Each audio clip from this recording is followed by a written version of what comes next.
eventjes te vertellen waarom we hier ook weer zitten en wat we ook weer hier doen met elkaar. Zoals je weet hebben wij in ieder geval een heel ambitieus project. Zijn we aangegaan om een nieuw elektronisch patiëntendossier aan te schaffen. En dat is essentieel voor de veiligheid van de zorg, eigenlijk voor de veiligheid van de patiënt natuurlijk. In het huidige systeem, waar we ooit ook met vol ambitie in zijn gestapt, is niet helemaal uitgekomen.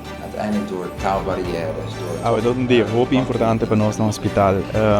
Como outro ano na março, nós estamos live com o EPD novo, Elektronisch Patiëntendossier, de Chipsoft, do programa HICS. Nós estamos buscando caminho onde nós host nos data. E eigenlijk nós vai algum caminho rond o mundo vai buscar e me estou contente de ver que na Aruba mesmo nós podemos ter a solução aqui.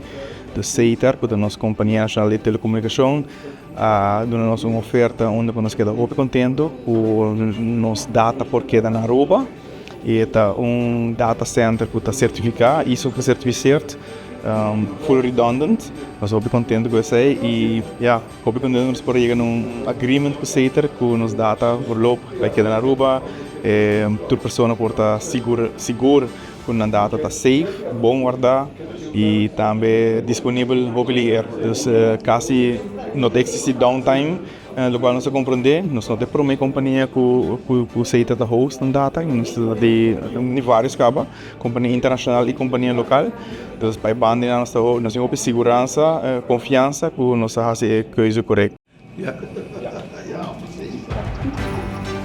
En vandaag is het het? 20 studenten.